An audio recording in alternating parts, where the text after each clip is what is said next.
Naitwa Terence Thomas Ngole, ni kamishna msaidizi wa madini ambaye nasimamia eneo la ushiriki wa Watanzania kwenye mnyororo wa thamani katika sekta ya madini kwa maana ya local content pamoja na wajibu wa makampuni ya madini. TEIT ni taasisi ambayo inahusika na masuala ya uwazi na uwajibikaji katika sekta za uzidiwaji.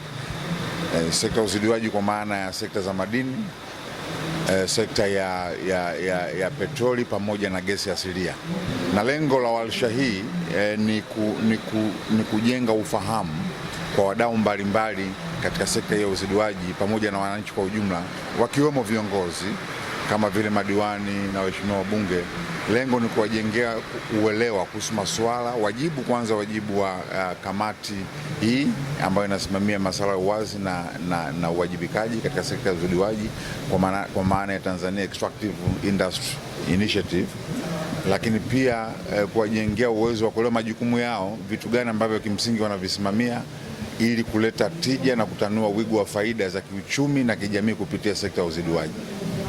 Mathalan, moja kati ya swala ambao wanaliangalia na wanalifanya kamati hii ya TEIT ni kimsingi wao na jukumu kwa mujibu wa sheria, kwa sababu wana sheria yao ambayo inaitwa Tanzania Extractive Industry kwa maana ya Transparency and Accountability ya mwaka 2015 ambayo imewapa majukumu. Sheria hiyo imekasimisha majukumu kwa TEIT ya kusimamia huo uwazi na huo uwajibikaji kwa kuangalia shughuli za migodi kwenye mnyororo mzima, kwamba ni kwa namna gani zinafanyika na kuweka wazi kuanzia shughuli hizo za utafiti, mikataba ya hiyo makampuni, wamiliki wa hiyo makampuni, uzalishaji wao, lakini harama pia za uzalishaji. Lakini mwisho wa siku ni kuangalia namna ambavyo makampuni haya yanaelezea kodi walizolipa pamoja na tozo mbalimbali serikalini, na kazi ya TEIT ni kuangalia sasa hizo tozo pamoja na kodi ambazo zimelipwa na makampuni haya, uwiano wake, wanaangalia uwiano wake na taarifa za taasisi za serikali zinazokusanya, kama taarifa hizo zinawiana kwa maana ya reconciliation.